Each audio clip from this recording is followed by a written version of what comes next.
That's spicy. Jimmy Garoppolo on there could be a benefit, but have they kind of burned that bridge? I will say this. Gardner Minshew is the best backup in the NFL. I love Gardner.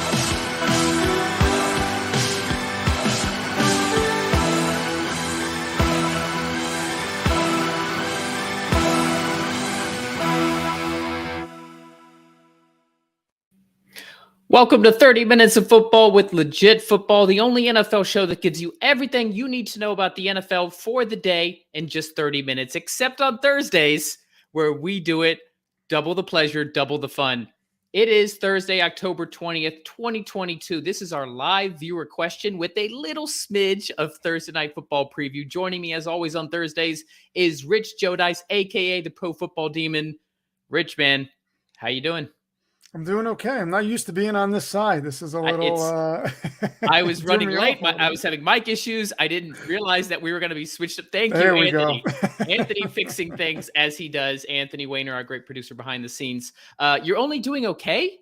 How are you with a team that's 4-2, currently in the playoffs? Yeah. How are you only doing okay? How are you not bouncing off the walls behind you? I'm telling you, too, this game, the Dolphins game, I think, was the turning point. And now I think the Jets are actually a real football team. I saw you and Jimmy, NFL_stats on Twitter. If you don't follow them, follow them. Had them ranked 8th in your show. I was at the gym when I heard that, and I did a cartwhile, and everybody watched me do it. I gave you a shout out too. You did. I saw that. I mean, if we put the Jets in the top 10 in the power rankings, you got to shout out the Pro Football Demon. I don't know if you had a chance to see my picks today. Picked the Jets not only to cover, but to beat the Denver Broncos. I don't care if Russ is the quarterback or if it's Brett Rippon. I'm feeling the Jets right now. I got to say, so kudos to you. We've got a lot to get to. As I said, this is our Thursday. This is the second time we're doing the doubleheader episode. We did it last week. We tried it, and we still didn't get to all the questions. So we're like, let's do it again. As long as you guys are asking us questions, they can be fantasy questions. They can be NFL questions. They can be, what are we planning to have for dinner? I don't care. Just ask us questions. We'll talk a little bit of player props. We'll talk a little bit of Thursday Night Football, Cardinals, Saints. But for the most part, we're here to answer whatever questions you guys have to throw at us. Without further ado, let's go ahead and get this party started. Anthony, if you've got that timer ready. 60 minutes of football with Legit Football starts now. All right, I see that Anthony has already queued up a number of questions. I'm going to leave it up to you, Anthony, as I do on this episode, because we're getting a lot more comments than normal, to go through and single out the questions that we should be answering. So we're going to start with Daniel Jimenez. Asked this question at 3:54 Pacific, so 6:50. Like, he was 6 minutes ahead. He was on it, so we have to get to this question first. Amon-Ra St. Brown for Josh Jacobs. Here's who he has. Thank you for giving us the context, Daniel. He has Jalen Hurts, Cooper Kupp, Deontay Johnson, Alec Pierce, Aaron Jones, James Conner, and Damian Harris. I'll let you take this one first, Rich. Okay, so Cooper Kupp, Deontay Johnson, Alec Pierce, Aaron Jones. In this scenario, I answered this on but he didn't give me all this info. I would see if I can get a little more for Amon-Ra. See if I can get an additional piece, because I don't think that's very fair straight up, considering how Amon-Ra played when he wasn't hurt. So I would see if you can get a little bit more added to this. But it wouldn't hurt to get Josh Jacobs and maybe another piece for Amon-Ra, because you're pretty solid at receiver. So I don't know, Brian, what do you think? Yeah, I actually think it's more even than you might think. Preseason, no, absolutely not. But we're starting to see perceived value is one thing. So let's talk about Amon-Ra St. Brown. He's a stud, but there's been a few weeks now, whether it was a bye week or a week where he didn't play, or a week where he got injured and didn't finish the game, or a week where he came in on a pitch count. We've now seen a few weeks in a row where he just hasn't had sustained success. The problem is, when you're doing trades, that's what the person will see. They'll see the last few weeks. They'll think there's a pattern. So you might not be able to get as much as you could in normal times. On the other side, Josh Jacobs is playing fantastic in this Raiders offense under Josh McDaniels. Typically, McDaniels, coming from the Belichick tree, likes to have running back by committee. But if they've got a stud running back, they're going to ride that stud running back. This Vegas offense has centered around Josh Jacobs. He's in a contract year. They didn't even extend his, pick up his 5th-year option. He is literally playing so that he can get paid, and he's looking great doing it. The fact that your lineup, if there's a much bigger need for running back than wide receiver, if you can get a throw in, sure. But the way your roster lineup is, I kind of would take it. Cooper Kupp is like guaranteed. Like he's on track to be number 1 wide receiver in fantasy again. Deontay Johnson, actually don't think it's great, but Alec Pierce is coming on. He's being highly targeted, and he scored his first touchdown. That Colts offense suddenly is very pass heavy. Aaron Jones is a very nice RB1. James Conner, injury issues. We talked about him. He has recently been ruled inactive for tonight. Damian Harris just got injured, so you really need a running back. So I'm actually leaning, if you can get a throw-in piece, go for it. But if not, I might just take that. Yeah, considering how desperate you are for running back, actually, I didn't realize that. Listen to Brian. All right, let's go on to Brandon Eisenhart. Do I trade Stevenson, so it's Ramondre Stevenson, or Aaron Jones for Brandon Ayuk? My lineup is Geno Smith at quarterback, Joe Mixon, Aaron Jones, already looking pretty strong at running back, Cooper Kupp, Chase Claypool, subject of trade rumors we're starting to see, Zach Ertz, Ramondre Stevenson in the flex, Jeff Wilson, Eagles D. Bench, he's got Raheem Mostert, who is a better player running back than you think. My boy Romeo Dobbs, Josh Reynolds, Russ, I don't know how much value he has. Kyle Pitts, we've talked about him, and Kenyon Drake, who had over 100 yards as for the Ravens last week. What do you see when you're looking at this? Stevenson or Aaron Jones for Brandon Ayuk coming off to touchdown game? Yeah, I would probably go. Stevenson looks better than Aaron Jones right now, but I mean, Aaron Jones is Aaron Jones. So if I was gonna trade one of those guys, I would probably trade Stevenson for Ayuk. Hold on, I can't believe Aaron Jones is gonna continue this path of inconsistency, but I would probably do Stevenson for Ayuk. I'm trying to look at the receivers here. Yes, you definitely need a bump at receiver. So this is a trade that you need to make, Brandon. And I'm going to agree and say that Stevenson is the guy you're getting rid of. Aaron Jones might have had a down week, but it's not going to stay that way. Aaron Rodgers is going to get to the ball to the people he can trust. And Aaron Jones is probably at the very top of that list right now, ahead of Allen Lazard, who has, had a drop here and there. Maybe Tunyon's in there, but Aaron Jones is number 1. And if Rodgers wants to start winning and he's a competitive guy, he's probably going to get the ball to Aaron Jones more often than not. So I would keep him, trade Stevenson. Ayuk, I'm not... the thing with the 49ers offense is you're not going to have a guy. Debo is valuable because they use him in the run game. They get him the ball a lot. Ayuk is not usually going to have 2 touchdown games. In fact, it's the first game he's ever had 2 touchdowns. But because you need wide receivers so bad, I would pull the trigger. I would trade Stevenson. You're set with Mixon. You're set with Aaron Jones. Jeff Wilson's a starting running back. You still have Raheem Mostert. I would do that trade.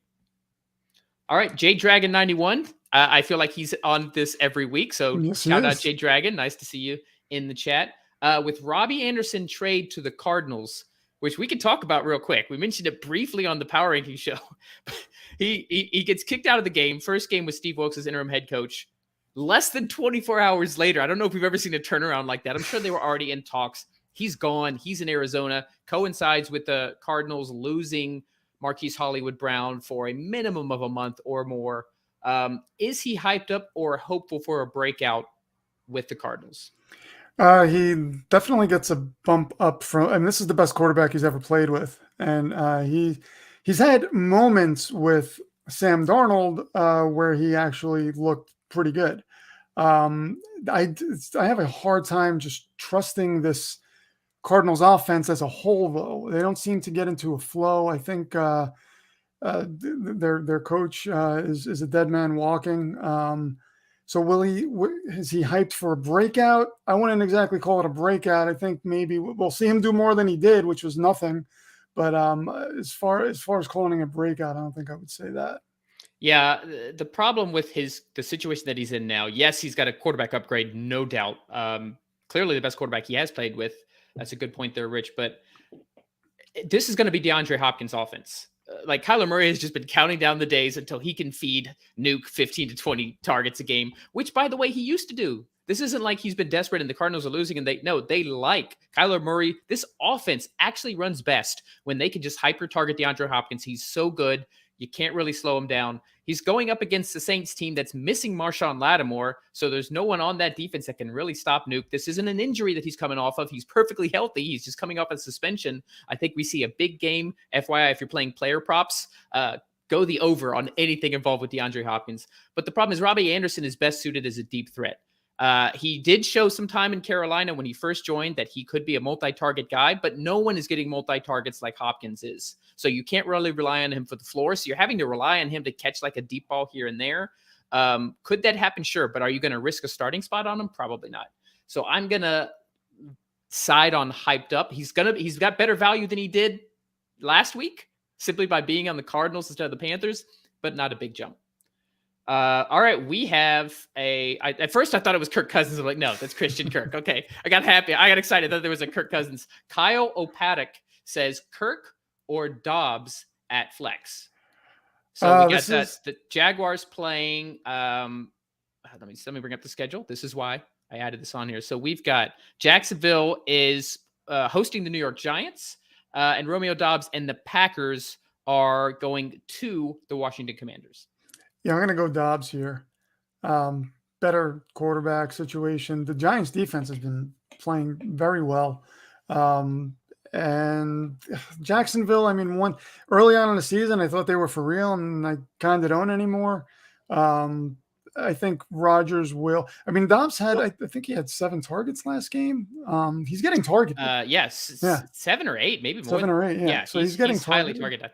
So I would go Dobbs. I know Sammy Watkins might come back. I don't know if that's going to move anything. No. But yeah, I would go Dobbs here. We know what we get with the Sammy Watkins experience. Yeah. I agree. The Packers get a very good matchup with the Commanders here. They actually have one of the worst secondaries in the NFL through the first 6 weeks. They're a little bit better against the run. They actually have a very good pass rush. They're I think they're number 3 in QB pressures in the NFL. But Dobbs is going to be able to exploit that weak secondary. You got a guy, William Jackson, doesn't even want to play. He wants to be on a different team. And Christian Kirk, he was a nice story in the beginning, but this Jacksonville team almost like, what's their identity? They haven't played well ever since they ended up losing to the Eagles after that, the bad weather game, and they lost that lead. They just haven't been the same team. So I'm going to agree with the Pro Football Demon and go Romeo Dobbs here. All right, we got a Takaido Luna question. Always fun. Oh, here he is. They always come up.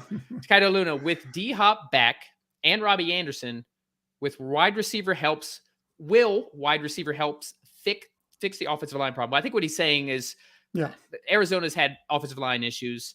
How big of a boost is there getting DeAndre Hopkins back and adding Robbie Anderson into the mix for Arizona?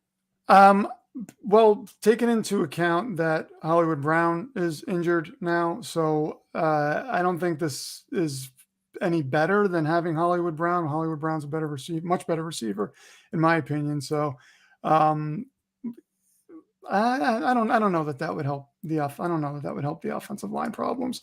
Again, this Cardinals offense is it just doesn't look broken. Right. Yeah, it's broke. Let's just call it what it is. Yeah, it's broken. So I don't have much faith in them. I don't know anything other than a coaching change. Maybe bringing Sean Payton there is going to help fix things. Before the season started, one of the articles we put out, we didn't write it.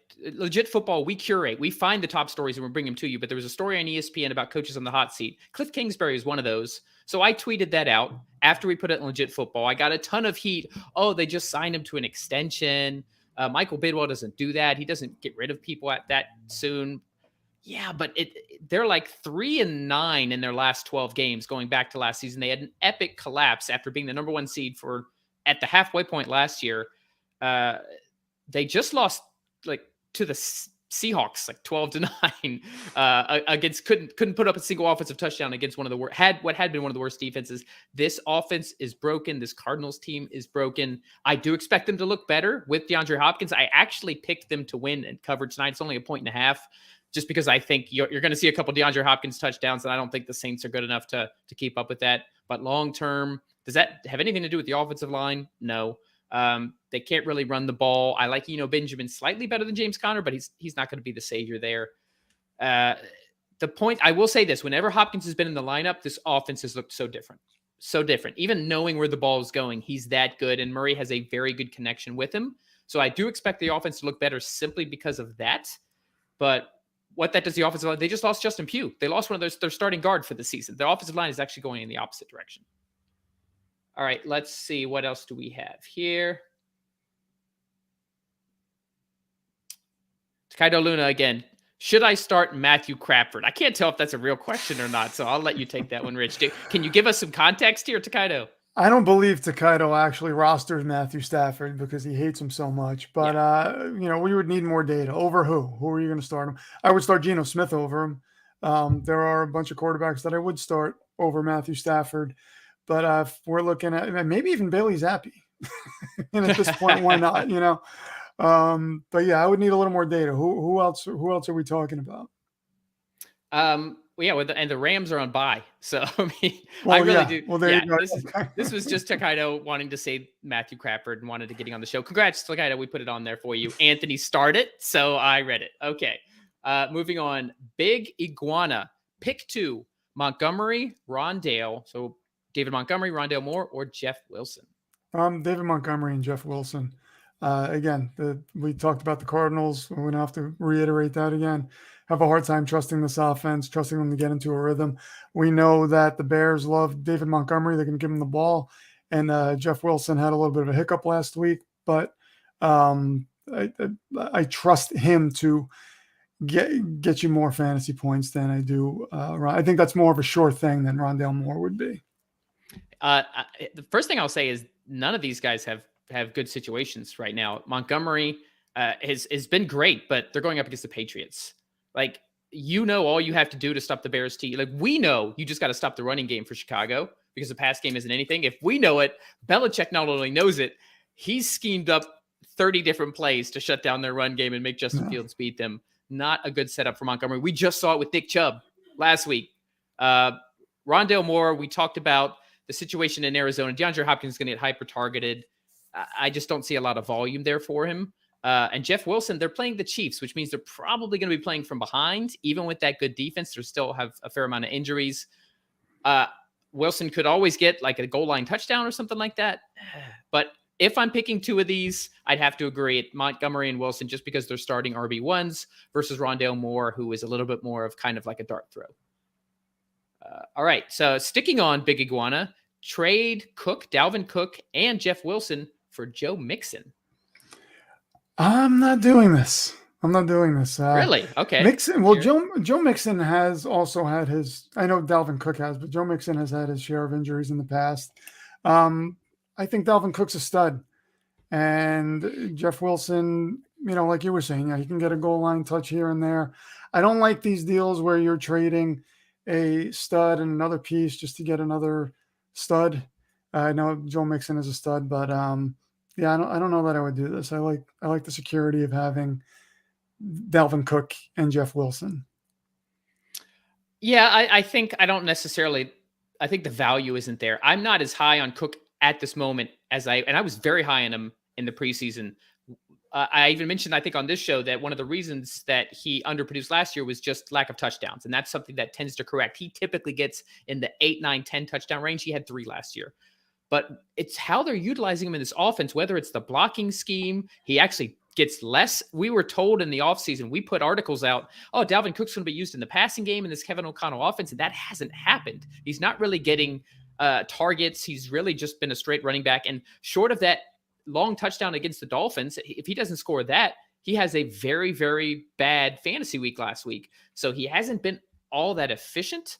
Joe Mixon, granted, has been very inefficient to start the season too, but we've started to see him get a little bit better. We've started to see this Bengals offense look better. They came the closest that they've come to their old selves in this past week against the Saints, especially with Jamar Chase scoring 2 touchdowns, 130 yards.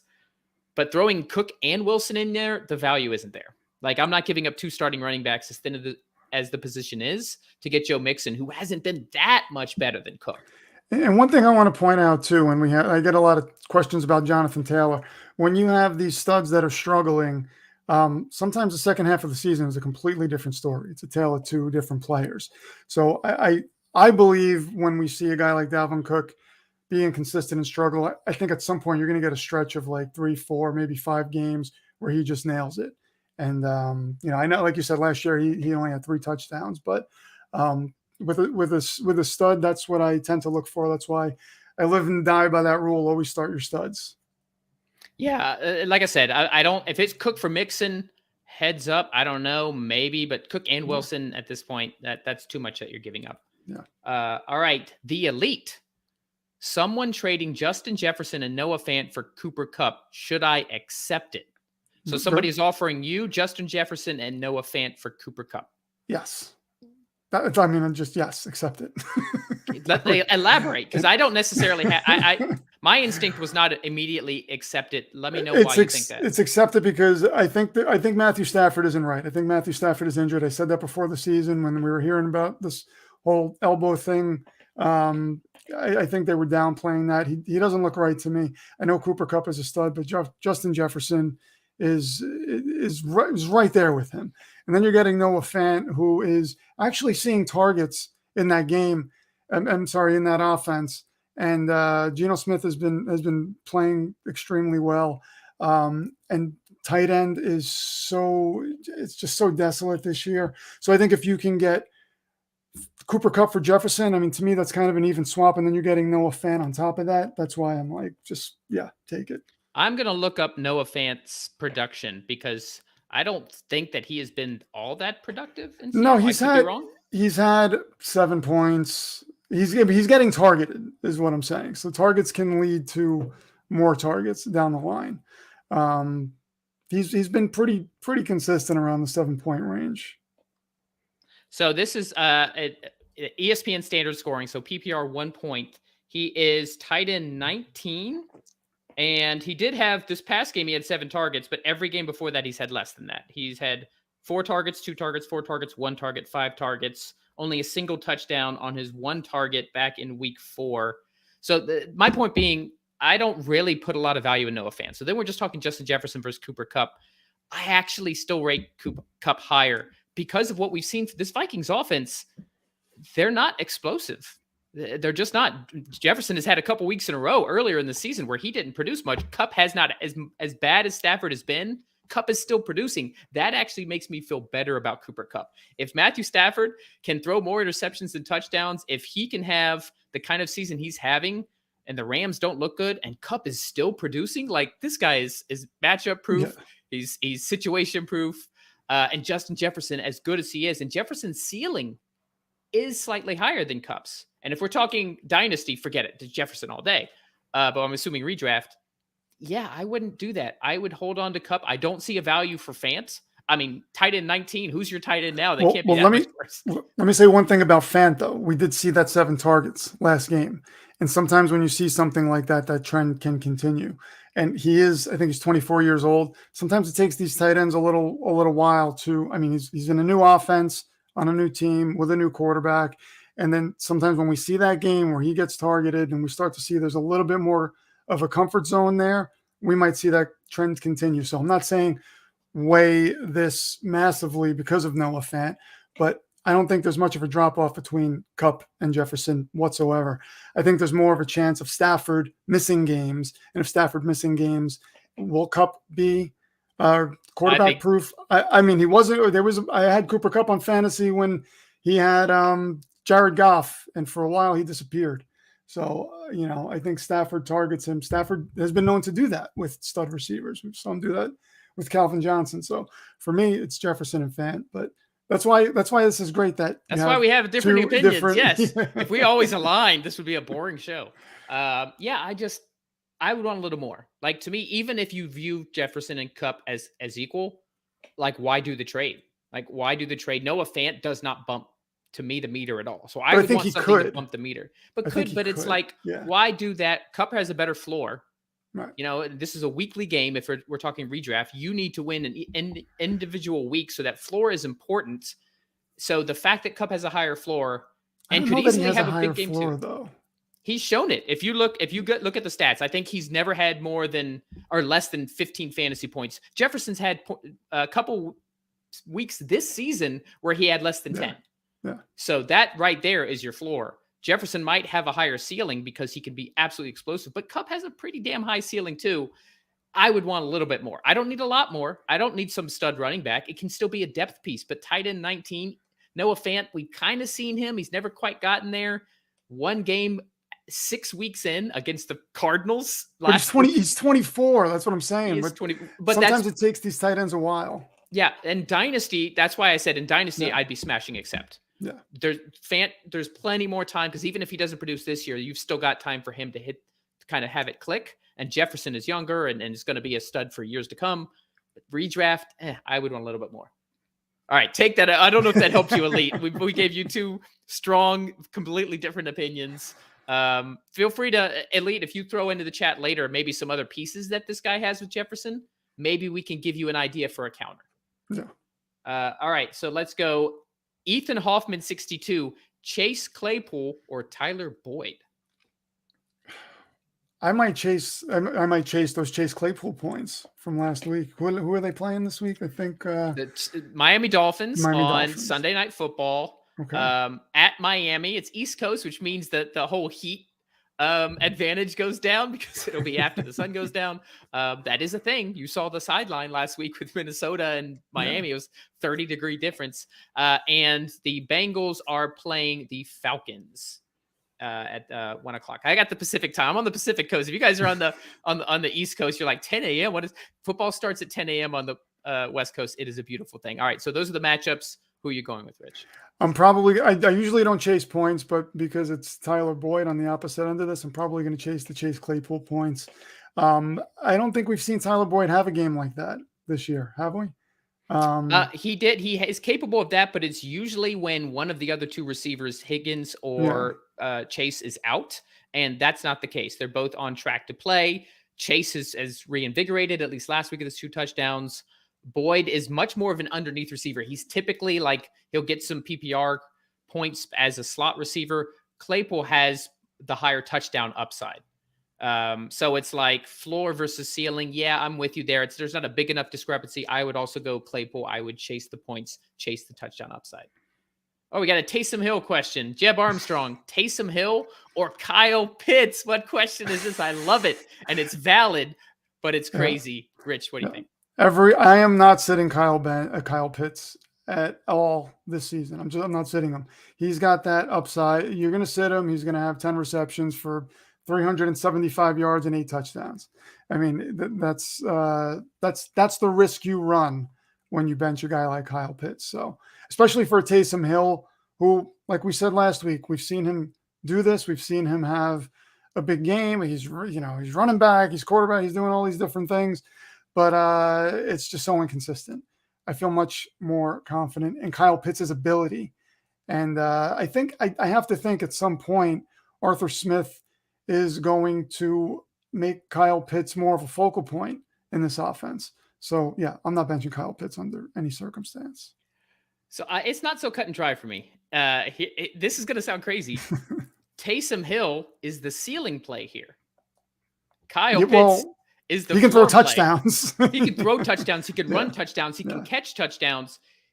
And that's the thing, is usually as far as touchdown efficiency, Taysom Hill's is high. He only gets like 6 touches a game. That's but a great he'll have point. games where he scores 2 or 3 touchdowns. So it's like if he gets the ball, he scores. Kyle Pitts has 2 touchdowns in his career. And I think the reason we're seeing that is not because of Pitts' talent, is because Arthur Smith wants to pound the ball. Marcus Mariota just finished a game that they won where he threw 14 passes, completed 13 of them, and one of them was a Pitts touchdown, but Pitts had 3 catches in that game. Without that touchdown. Player of the week too, Mariota? Yeah, player of the week. If you go 13 of 14, but he made some plays with his legs, and they beat the 49ers by 14. But that's the thing. Arthur Smith wants to be a pound the rock offense, and it's working because they have talented running backs, young running backs, even without Cordero Patterson, and they have an offensive line that is built to run block, and they've shown that. Chris Lindstrom has actually been one of the highest graded guards in the NFL blocking the run. And so there's always that possibility. They're playing the Bengals, which means they'll probably be playing from behind. They'll probably need to throw the ball a little bit more, but there's also the possibility the Bengals just allowed 200 rushing yards to the Saints. There's also the possibility that Atlanta controls this ball. Kyle Pitts gets like a handful of targets. Of course, Taysom Hill could get no targets. That's what I mean. Like, it's the floor play versus the ceiling play. At the end of the day, I can't actually bench Kyle Pitts for Taysom Hill. That's getting too cute. But the fact that I'm willing to discuss it, and I'm not just like, get out of here with your trolling, Jeb. Jeb, that is a valid question. I still think you have to go Pitts. but it wouldn't surprise me if any given Sunday you could have a Taysom Hill 2 or 3 touchdown game. The problem is that's so hard to chase. It's so hard to chase that go with Pitts. All right, another question. We got about 3 minutes until halftime. Kyle Opadik, however, sorry if I'm mispronouncing it. What's your opinion on Swift? Do you think he is reliable, DeAndre Swift? Reliable as a player, absolutely. Reliable. He's an injury concern every time he steps onto the field, though. He's. I mean, so far it's just been set in stone. DeAndre Swift is going to miss 4 games at some point. So that's where he is unreliable as a fantasy starter, in my opinion. So if you own DeAndre Swift, you're going to want Jamal Williams on your team as well. But I mean, other than that, the guy's phenomenal. They can do everything well. So yeah, that's the only reason why I would consider him unreliable. I hate these guys. I hate labeling guys injury prone, but he's one of those guys where I look at him there and, he seems like good value, but I'm like, I better have a good backup plan if I draft him. Yeah, I have DeAndre Swift. When he's in, he's money. Even when he's injured, he scores a touchdown. He had he had an ankle injury and he caught a touchdown reception earlier this season. We actually had an article today in Legit Football on him. So if you're not already subscribed, guys, legitfootball.com, subscribe for our free newsletter. We bring you the top 6 stories every day for free right to your inbox. He is averaging 8.6 yards per carry. This guy is a touchdown explosion, big play waiting to happen. So is he reliable? That's all you need. He's such a big play threat, even with the injury. Yes, I agree. You need some insurance. If you're going to go with Swift, you need something. You need more depth at running back. So just kind of, we're not in draft season, but just know that if you trade for him or if you have him, find some depth pieces behind him. Jamal Williams is an obvious one, but if you not, get some other guys. But is he reliable? He's reliable to put up points if he's in the game. Even if he plays a half a game, that's how good he is. That's how explosive he is. Whether it's out of the backfield, catching the ball, or as a runner, 8.6 yards a carry. I'm happy to hopefully get him back. It's still not a slam dunk. Our article today was that he's pushing to play. All right, just under a minute left. Let's get to one more question before halftime. KSO asks, want to trade for Davante Adams, thinking of offering Debo, but do I need to offer more or do I keep Debo?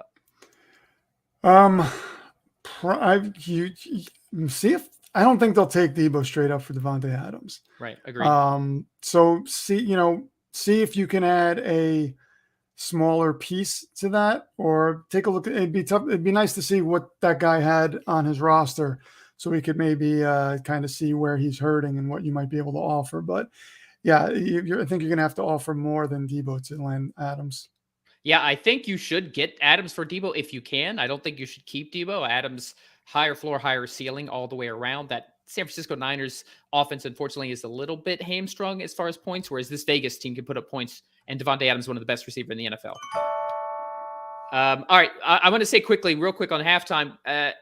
Anthony, as we say these guys, and we say, bring us back your rosters or questions, monitor the chat for those follow-ups. I know we had one earlier. KSO, if you want to let us know, what is the guy who have Davante Adams? What other players does he have? We can give you suggestions on who else to throw in, who else on your team, that kind of thing. So Anthony, I'm relying on you to find those comments in the chat. All right, we do have, once again, throughout the month of October, we are sponsored by Prize Picks. Prize Picks is the easiest way to play daily fantasy sports. All you have to do is pick players to get more or less, like DeAndre Hopkins tonight for Thursday Night Football, than their projection. It's that simple. You can 10x your entry just by getting 4 right. 4 player props right, 10x your entry. Put in $5, get 50 back. Super simple. Legit Football is participating in the Prize Picks Challenge. If you are a subscriber to our newsletter, every Monday and Thursday, you'll see our picks. I'm actually going to share them at the end of this show. You'll see our player prop suggestion. We're going to give you 10. We're trying to get 6 out of 10 right. You just have to pick 4 of those. You get the 4 right. You get the 10x. Use code LEGIT. If Prize Picks will match your deposit up to $100 if you're a new player, just use code LEGIT. Put in $30. They will give you an additional $30. Go out there and win some money. Prize Picks is available in more than 30 states. I don't know which states. Somebody asked me last week. Just try it and see if it works. And has a pristine 4.8 rating on the App Store from over 38,000 reviews. So it's basically 5 stars from tens of thousands of people. Prize Picks, use code LEGIT. And as always, guys, sign up for Legit Football. Oh, sorry. Is this you throwing it to me now? Oh, sorry. That's literally me throwing it to you. Pro Football Demon, TikTok, YouTube, everything. I just want to give a shout out to my OGs who've been with me since I first started going live on TikTok. They would hear me and they would hear this coughing next to me, and I would say, guys, that's my dog. He's older. I got to take care of him. Give me a second. I would go down. I would take care of him. I'd come back, and people would be in the chat and saying, please, we'll still be here. Go take care of your dog, please. And they were always so nice about it. I lost him this weekend, and I just wanted to thank you guys for being there. So Yeah, and when I first came across Rich Pro Football Demon, I think you might have had 60,000, and that was only a few months ago. Now you're at nearly 90,000. Like the revolution is alive and well. I love it. I'm all here for the Pro Football Demon. I would be watching your content even if we weren't working together on stuff. I feel extra privileged that I get to do this show with you and all the other cool stuff that we do together, with a lot more planned for the future. So yes, keep watching Pro Football Demon. Follow him on Twitter. He's a great Twitter follow. I don't understand how you don't have more Twitter 59 followers. So, guys, help me out a little bit on Twitter. He's an amazing game time. Even if you don't follow anything else on Twitter for him, just follow him for the memes and the commentary, the live tweets he does Monday Night Football, Thursday Night Football, and Sundays. All right. I am ready to jump into the second half, this huge doubleheader 1 hour episode. Rich, are you ready to keep on going? I'm ready to go. Let's go. All right. So let's pick 2, Evans, Sutton, Olave. Mike Evans, Cortland Sutton, Chris Olave. I'm not going with Cortland Sutton whatsoever. I'm assuming it's an anti-Broncos take instead of the anti-Sutton take. I'm staying far away from the Denver Broncos until they can show me something. I know Sutton's had a couple games early on in the season. It's just so rough to watch that offense. And, I can't, looking at these other guys. I mean, Mike Evans with Tom Brady, Chris Olave has put up numbers when he's played. I'm staying far away from that Broncos offense. The same. Mike Evans is this Bucs offense is legitimately in trouble. If they had trouble putting up points against the Steelers, that allowed 38 to the Bills without a pass rush, without TJ Watt, with their whole secondary missing, those issues. That being said, we know Evans is going to get targets. He's going to score touchdowns. I think he might even get more targets as Brady gets more frustrated. He could just keep targeting him. Chris Olave has been, it doesn't matter who's playing quarterback, whether it's Jameis or the red rifle, red rocket, whatever you want to call him, Andy Dalton. Definitely those two. Sutton, I love the talent. Maybe Brett Rippon comes in and plays for the Broncos and he starts targeting Sutton. But until we see that, 100% agree. Evans and Olave. All right, we have a non-fantasy question. Guys, you don't have to just ask fantasy questions. 49ers faithful, shout out. I know he came over to us from John Chapman's 49ers Rush, so shout out to there. I'm a guest every Thursday. Giants +3, a lock. So we got a nice betting question, Giants question. Rich, who are the Giants playing again?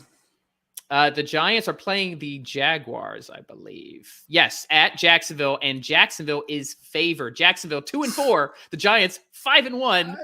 Jacksonville Jaguars are favored. There's never an absolute lock in the NFL, but this appears like one to me. I can't see the Giants all of a sudden dropping a game to Jacksonville. This seems as close to a lock as you're going to get. Yeah, I have the Giants covering and winning that game. I'm trying to bring up quickly my on Twitter. I put out a confidence rating, and I will on our show tomorrow. If you guys watch 10 a.m. Pacific, 1 p.m. Eastern, or listen or watch it later, I go through all the picks. We share Rich's picks. So Pro Football, if you're watching on the Pro Football Demon channel and wondering why Pro Football Demon isn't on the show on Fridays, you'll see at the bottom his picks, and I make sure to mention every one of his picks. But I'll have Tanner Kern on there. So we'll talk about a confidence rating. And this was one of the most confident picks I had as far as the upsets go. So I've got, let's see, a confidence rating of 7. So I'm like right in the middle. I probably should have put that higher. I think there's just some other games I'm even more confident in. But the Giants, a lock, yes. They should win this game. Forget covering +3, plus anything. I think it's disrespectful after what the Giants have done.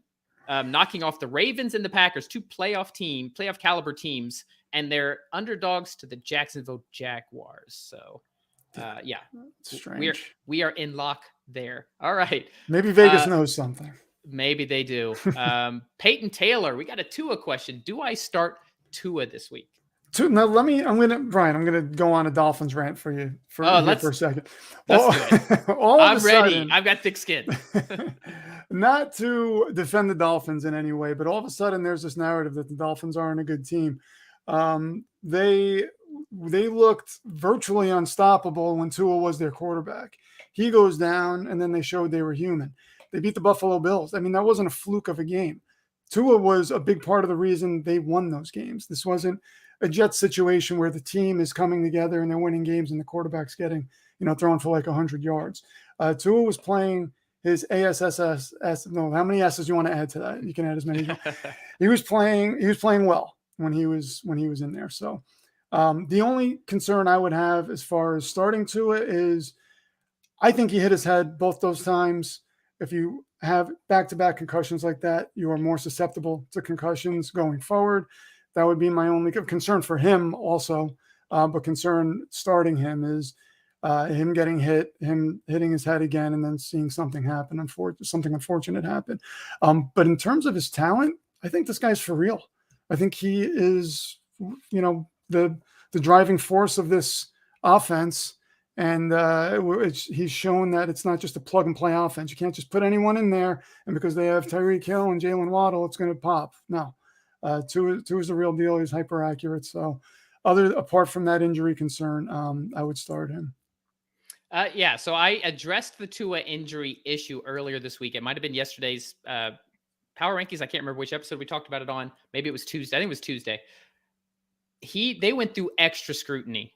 They had outside experts. There was forget the fact that they were doing, even if you don't think they were doing what was right for Tua, there was so much attention on the Miami Dolphins to get this right. So the fact that he passed all that protocol in time for last week and they still didn't activate him, they're taking extra precautions. So I have to believe that many medical professionals took a look at him and said, he's good to go. He's been activated. He's going to start this week. So that's the first thing. So I'm confident that at least right now, there's always a chance that he could hit his head again. Sure. But technically that's the same for anybody, and, especially with how quick they're being to pull players. Patrick Mahomes could hit his head and wobble for 2 seconds and they'll pull him out for the rest of the game. No. But I agree with Rich, and this is not my homerism speaking. I did pick the Dolphins to win and cover on Sunday Night Football against the Steelers. This is such a good offense. When Tua is in, even when Tua wasn't in, we still saw Jalen Waddle and Tyreek Hill combined for almost 300 yards receiving last week, and what they could do with Tua in the game. And there was a stat last week in the Dolphins game where they showed the quarterback comparison: Skylar Thompson, Teddy Bridgewater, Tua this year in this offense, and the numbers were not even close. Besides the name Tua and all that, the numbers weren't even close. He works so well in this offense. This offense is tailor-made for him because he's hyper accurate, like Rich said, because he's a quick decision maker. He just has to get the ball in these guys' hands, and then they go from there. Gesicki had 2 touchdowns last week. You've got so many weapons in there. The run game has gotten better in recent weeks with Raheem Mostert. I like Tua as a play this week against the Steelers, who don't have a pass rush without TJ Watt, still is banged up in the secondary.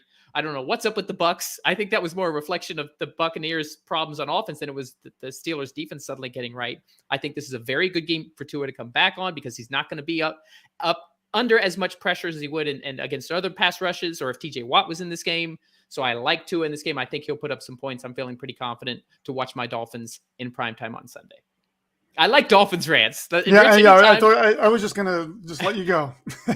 Tua gets rid of the ball so quickly though, man. Yeah, it is. Yeah. And that's what this McDaniels, this Shanahan offense is designed for. Yeah. That's one of the things Jimmy G's been pretty good at in his career. He's not going to be the Mahomes rollout, the Herbert rocket arm, the Josh Allen. You don't have to be. Yeah, you don't have to be uber athletic, have a rocket arm. All you need to do is make good decisions, get rid of the ball, get it into your playmaker's hands. Good, quick decisions and accurate, meaning not just throw it to them, putting it in front of them so they can make yards after the catch. Yeah. So I'm happy to get Tua back. It's been a rough 3 weeks as a Dolphins fan. We went from like number 2 in the power rankings. I think I have us at 18 or 19 this week. But yes, long way of saying Peyton Taylor, go ahead and feel comfortable starting Tua this week. J Dragon 91, another question. Pick 2, Chase Claypool, George Pickens, or Jacoby Myers? Wow. I think this one's pretty easy. I think you're going to go Pickens and Myers. I know Claypool, we picked Claypool before, so I chased those points, but I think Kenny Pickett feels more comfortable with Pickens than he does Claypool. I would feel more confident in him targeting Pickens over Claypool consistently game to game. So I'm going Myers and Pickens. I would say Myers, absolutely. He's far and away the number one wide receiver in New England. A New England offense that is suddenly looking a little bit, not gangbusters, but more efficient. Is Bailey Zappi going to be a thing, man? He is. I don't want to deal with this. That's the, he's the smartest quarterback, right? He built the little tinfoil thing and all that. But on the Steelers side, Kenny Pickett practiced in full. He has not technically passed concussion protocol yet. If he passes, George Pickens. If it's Trubisky, I kind of think Chase Claypool. We saw it this week. He's more like he, for some reason, doesn't target Pickens like Pickett does. Pickens. It's a little bit of a tongue twister. So I think, Jay, that's the pay attention to who's starting at quarterback. If it is Kenny Pickett, go Pickens. If it is Mitchell Trubisky, go Chase Claypool. All right, Alex Murray. I have A.J. Brown, Jay Jetta, Justin Jefferson on bye, Allen on hurt. I don't know what that means. Bass on bye. So the kicker. All right. Do I drop Melvin Gordon, Algier, or Bass for another kicker? I don't drop players for kickers. I just swap my kickers out. I would never drop. I would definitely not drop Tyler or Algier. Well, here's the question. I agree. 100% Algier. Yeah. With everything we've seen on Melvin Gordon recently, he got 3 carries in that game for no apparent reason. He had a decent game the week before. You can't even say it's the fumbling issues. They say they're going to start him, and they probably will, but they've also said that both Latavius Murray and Mike Boone are going to get carries as well. So this is very much a running back by committee. And you mentioned already how bad that Broncos offense is. Does it really hurt you to drop Melvin Gordon? It might not. But he's still a starting running back. We think he's going to be a starting running back in the league with Russell Wilson as his quarterback. So, I have zero faith in his Broncos offense, but I would have such a hard time dropping a Melvin Gordon, even given his issues for a kicker. Kicking points are so, we don't, how often have we had kickers that it's very rare that you have a kicker that is going to get you 10 plus points. It's even Justin Tucker missed a field goal last week. That was crazy. So it's just so inconsistent. I know Melvin Gordon's been inconsistent, but I don't know. Starting running back, I think you could at least trade for something. I can't justify dropping him for a kicker. But this is a league. I'm assuming you need to play a kicker. So would you in this scenario just leave the kicker spot open? Tyler Bass is on bye with the Bills. So I would drop Bass and just pick up a kicker. Oh, I see. Do that. I don't realize that. Unless you, I don't know what I'm thinking. Yes. Who cares? It's a kicker. Drop Bass 100%. Unless you have some special thing, like, I don't know if the team scores more points, there's not going to be a big difference in kickers. Drop the kicker. No kicker is going to win you a championship. Kicker bonuses. Yeah. I know. They've been in leagues. The Scott Fish Bowl. Alex, if this is a Scott Fish Bowl question, that's a little different because they actually have a scoring system that heavily favors kickers. They're more beneficial to kickers. So I guess you can let us know in the chat if it's Scott Fish Bowl. But if there's not some special scoring system, drop Bass. Pick up a kicker that way. Don't get rid of a Melvin Gordon, even as bad as Gordon has been. All right, Jaden Lamb, pick 3.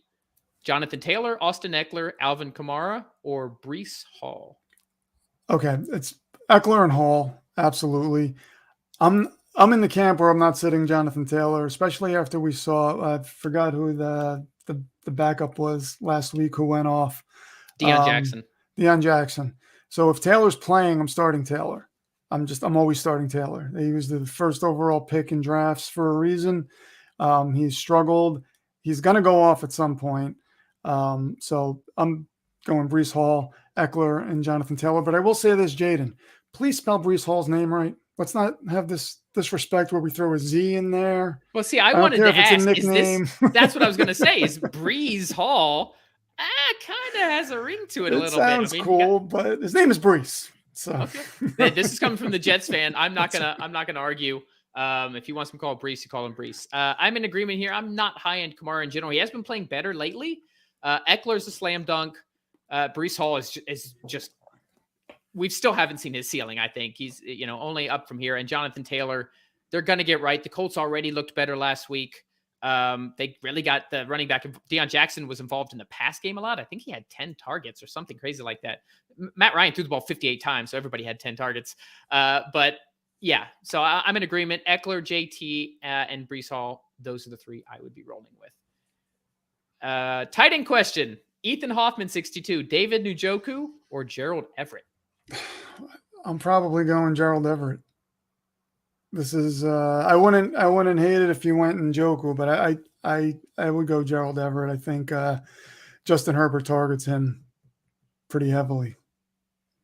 So we have the Chargers are hosting the Seattle Seahawks, and the Browns they're playing the Ravens, but I don't remember where they're playing at Baltimore. So those does that add anything to your advice here? No, I Herbert looks for him. I have more faith in Herbert to be an efficient quarterback than I do Jacoby Brissett. So I'm going Gerald Everett. Yeah, generally with tight end, I chase the floor because it's just so hard to predict tight end touchdowns unless you're Travis Kelce. In that case, you're not sitting in for anybody anyway. Travis Kelce, Mark Andrews, those guys are getting started. Gerald Everett is getting more targets than David Njoku. Njoku has had some flashes this year. He had a really good game against Pittsburgh earlier, but Gerald Everett is getting targeted a lot, especially with Keenan Allen out. And as we keep thinking Keenan Allen's coming back, he's quoted today as saying, hey, if we got a bye coming up, if I'm not 100%, like he's almost hinting that he's going to miss this game because the bye's after that, and he'll give him 2 additional weeks to rest, which means Gerald Everett should still see additional targets. So I'm with you, Pro Football Demon. I am leaning towards Gerald Everett here. All right, this one is just a shout out. Tad Newt, what's up, Rich and Brian? Sometimes Tad's a good dude, man. What's up, Tad? We just want to say hi. We just thank you, Tad. Thank you for listening. Thank you for watching. This is a good time, Packers by the way. Fan. I'm sorry, he's a Packers fan. I just want to apologize for what we did to the Packers, or the Jets did to the Packers this past week. You didn't apologize for me what the Jets did to the Dolphins the week before. But, Tad, you're a good guy. You can get the apology. This is a good time, by the way, guys. We actually simultaneously broadcast this on both channels, the 30 Minutes of Football and Pro Football Demon. Go ahead and subscribe to both. If you're watching this from 30 Minutes of Football, head over to Pro Football Demon's YouTube and subscribe. If you're watching this from If you're watching this from Pro Football Demon, go to 30 Minutes of Football and subscribe to our YouTube channel. Thank you for the what's up, Tad. That gives us the energy we need to get through these last 14 minutes. All right, XR. Gotta love XR. I'm not going to hear the end of it if we lose to the Jets. Yeah. Broncos country, let's cry. Fish, what's up? What's going on, Fish? He's the one that calls me dad all the time. Yes, I remember. I remember. XR, always nice to see you. I'm going to apologize in advance to him for what we're going to do to the Broncos. Oh, I love it. I love it. He's now proactively predicting a Jets whoop down. What world are we living in? I haven't been able to do this in 2 decades, man. You're right. You haven't. You should relish in it. I love it. Yeah, not a good time to be a Broncos fan. Sorry, especially after so much hype. Like that's got to be worse. Like if you go in the Dolphins, I was skeptical. Like it's fun. Oh, we got Tyreek, but I don't know what we're going to expect. The Jets, it's like, okay, well, we've been dealing with this for how long? But the Broncos, like, they thought you picked them to win the Super Bowl. Super Bowl, yeah. You picked them to win. Like, thank you for reminding me of that every week. It just occurred to me. Well, I'm probably not going to let you forget it. You need to be more dangerous. Maybe you need to get a dangerous salad or sandwich or whatever. That's but yeah, the discrepancy of going into the season being so hyped for your team and having Super Bowl aspirations to being 2-4 and just losing and looking miserable. Anyway, I won't take any more time on the Broncos. XR, always nice to see you in the chat. He ends it on looking miserable. So nice of you. Neo Humans, is Keenan Allen back this week? We just kind of addressed this. So here's the various things he said today. He said that he's feeling 100%. He said that he actually gave a specific mileage. He said he reached over 19 miles per hour. So, if you watch Next Gen Stats and they time the speed, that's good for Keenan Allen. He's not known for being a blazer. If he can run 19-mile-per-hour routes, there were footage at him at practice running routes full speed. All of that under normal circumstances, I would say, yes, he's back practicing. He's trending towards being available. Why wouldn't he be? But then he said that thing about, well, if I'm not 100%, we've got the bye week. Yeah, I might. Like, to me, that's like mentally. And then, of course, Rich, and you love to hear your thoughts on this. He tweeted last week with the decision for the Chargers to go for it, or maybe it was 2 weeks ago, when they were up on 4th down in their own territory, like WTF, I think is what he put. Mm-hmm. So now there's a I'm almost wondering if there's a disconnect. Like, is Keenan Allen and maybe some of these other Chargers players fully bought into what Brandon Staley's doing? This Chargers team should be better than they are. Yeah. What are your thoughts on that with regards to Keenan Allen? Is that why he's not in a rush to get back? It could be. I don't think. I mean, I think at the end of last season we saw some of, and I think we talked about this in the offseason. Brandon Staley makes some weird decisions. I don't know that they're bought into him. I think if they don't make the playoffs this year, he's a sitting duck. I think he's going to be gone. There's a good chance you could see Sean Payton there. Yeah. Yes. Payton specifically listed the Chargers as a preferred destination. And I heard today Arizona could be a possibility too. But I mean, if I'm looking at those two destinations, I'm seeing Justin Herbert. Yeah. That's where I'm going. So I think Keenan Allen might just be saying, I don't see it this year. I'm not going to risk getting myself hurt, putting my body on the line because I don't have faith in this guy. Meaning the coach. Yeah, it's so hard. Had I not seen those quotes today, Neil, from Allen himself, I would say he's 95% he's back. Now I'm not so sure. Now I'm getting the feeling that if he doesn't feel amazing on game day, he's going to sit, rest in the bye week, and then come back in week 9. Tad Newt, do you guys think Green Bay will reach out to OBJ? You mentioned earlier Tad's a Packers fan. Yeah. I don't know. Green Bay's been so weird with receivers and these types of situations where how many years has it been? Even when Devontae was there, we thought they were going to bring in OBJ was mentioned as a compliment to They've Devontae never drafted a first round wide receiver under Rodgers. Not once. They're just so weird with these situations. So unless something happens that's just out of the ordinary, I don't see it. But here's the thing. This is a Packers team that is not cruising. This is a Packers team that's 3-3, has lost 2 in a row to the Giants and Jets. And then you have Aaron Rodgers saying a bunch of things. You got to simplify the offense, but also like he basically said, I expect us to be involved. That was like him, like a shot across the bow. That's how I took it at Matt LaFleur, at the rest of the Packers organization that, hey, you guys better get me some help here. Would that be enough? Like I could see them at least being involved. Whether they can actually lure him to Green Bay, I'm not so sure about that. But as far as just reaching out, like I'm starting to think they'll at least put out feelers. What about you? I don't know. They gave Aaron Rodgers $50 million a year. I think Green Bay is in the camp of just, we paid you, keep quiet, we'll make the decisions. We don't need to hear from our quarterback. I don't think that's going to change. So I don't think they really care what Aaron's. Do they have faith that Aaron Rodgers is making logical decisions? True. So I don't think they are. I don't think they really care what his input is. Yeah, if he's waiting 10 hours to brew a potion, exactly. Whatever. Love that skit. I'm going to put you on the spot. Is Aaron Rodgers playing quarterback for the Packers next year? Is he playing in the NFL?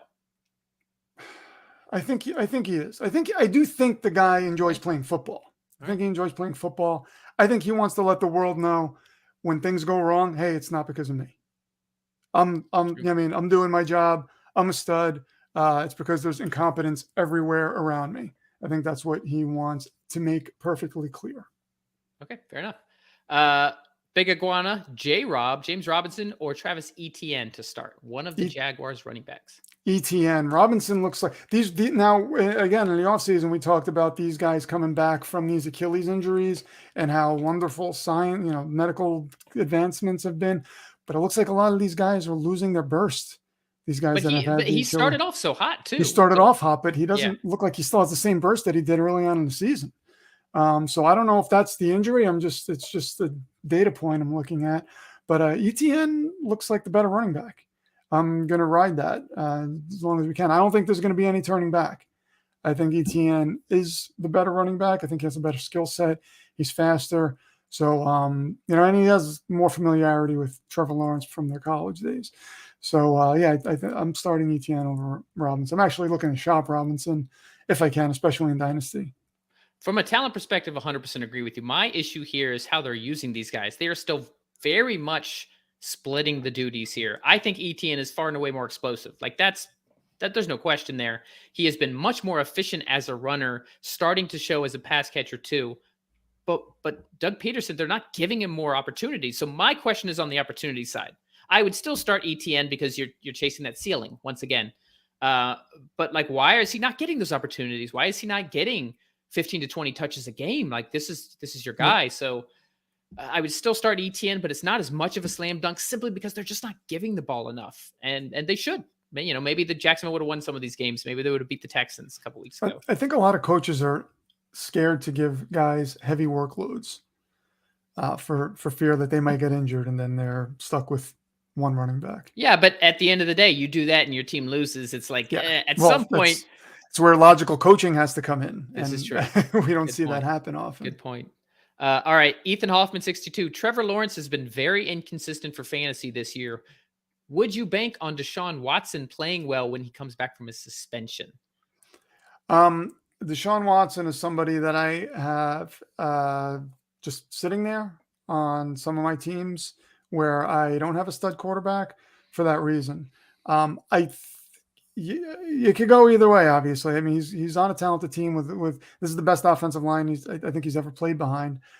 Fantastic running game.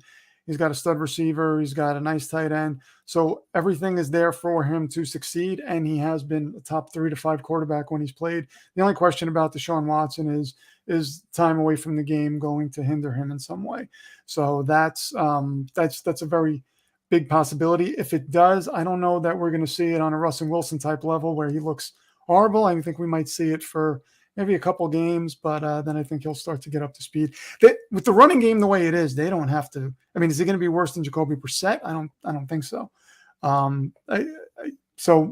Because they have that strong running game, I think he'll be able to ease in a little better. But that's my take. Yeah, here's the problem here in redraft is that he's suspended for 10 games, 11 games. I think week 11 he comes back. Week 11, yeah. So that's almost the fantasy playoffs. And even if he does come back and he doesn't take too long to get up to speed, there still could be the guy haven't played football in 2 years. We've seen him play once, and he was dreadful in the preseason. Granted, it's the preseason, fine, whatever, throw that out the window. But that's the only sample size we have. This is a guy who has not played competitive football in the better part of 2 years. Is going to come back and all of a sudden just plug and play? No, he'll probably get back to his level of elite play that he had before all the allegations and the trade requests from Houston and all that. But I don't know that it'll be this year. And if it is this year, it'll be past the time where it's relevant to you as a fantasy player.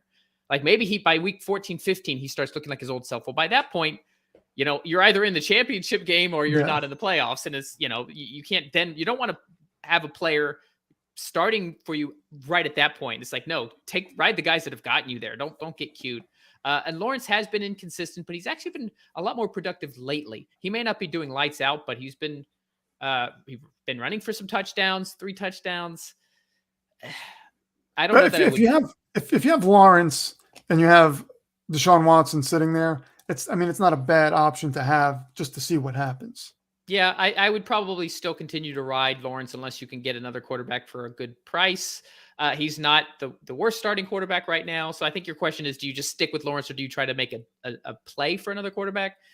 Yeah, I think Lawrence is playing well enough to at least kind of hold. All right, we got just over 3 minutes left. Even with an hour, this goes so quickly. So we still have a bunch of questions. So let's go ahead and get to them. Loco Monkey Sports, shout out Loco. Do I sit Sutton? Sauce is a tough matchup for anyone, much less the lackluster Broncos offense. I'm assuming I know what your answer is, but go ahead, Rich. Yeah, I'm sitting Sutton. He taps. What's going on, brother? Yeah, I am absolutely sitting Sutton. Even if he wasn't going up against Sauce, I would probably be sitting him. Right. Assuming once again, depends on who you have on your bench, Loco. If you have no one else, you might have to start Sutton. But if you have a viable option, yeah, I'm not feeling Sutton right now. Big Iguana with another question. Time to give up on Najee Harris? If so, what are some trade packages I can offer? I have Montgomery, Jeff Wilson, Amon-Ra, Jamar, and Mark Andrews. That's a pretty nice lineup you have there. That is a pretty nice lineup. Trade package. I don't know that I would package one of these guys, and it depends on what you're thinking in terms of a trade package. So it's tough to answer that question. Give up on Najee. I would make sure I have Jaylen Warren on my roster if I have Najee Harris.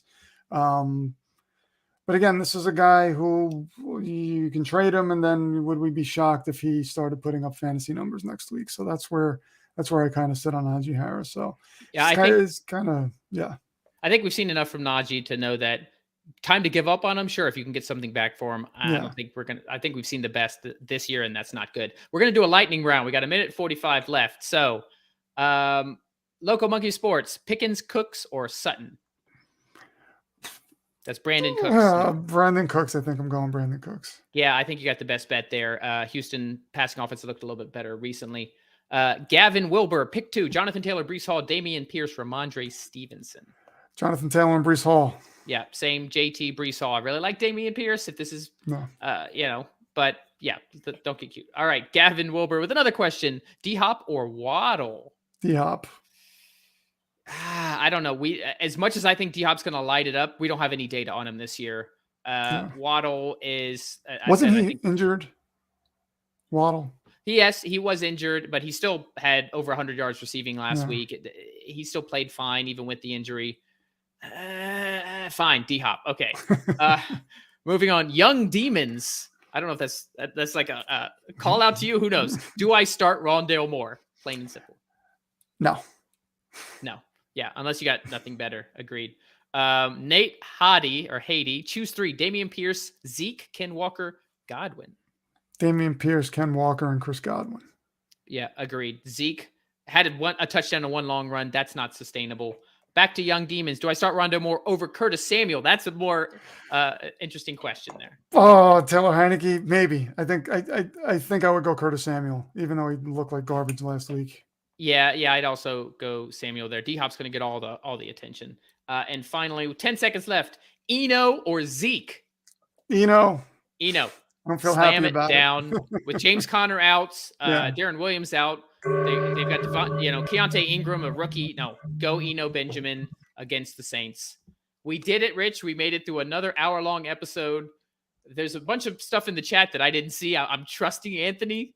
So if you put a question in and it didn't come to us, do not blame us. Blame Anthony Weiner, Lions fan, producer extraordinaire behind the scenes.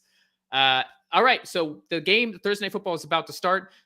No need to do a whole preview thing. Just let's quickly pick winners for Arizona versus New Orleans.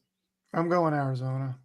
I'm also going Arizona. Point spread was 1.5. I think they win and cover. Arizona continues to burn me, so I wouldn't be surprised if they burn me this week. I'm not going to pick Arizona for the rest of the year. Just throwing that out there. Fantastic Thursday Night Football game. Save us. At least Sunday Night Football is my Dolphins. Looking forward to that. All right, guys, enjoy the game tonight. We will be back tomorrow at 10 a.m. Pacific, 1 p.m. Eastern for our game picks and player props. We have Tanner Kern from Cold Hard Football Facts. He also writes for Forbes Betting. This is a sports betting expert who's joining me every Friday.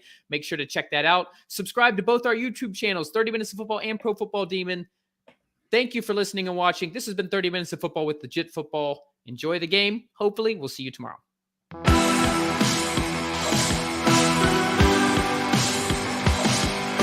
That's spicy. Jimmy Garoppolo on there could be a benefit, but have they kind of burned that bridge? We'll say this. Gardner Minshew is the best backup in the NFL. I love Gardner.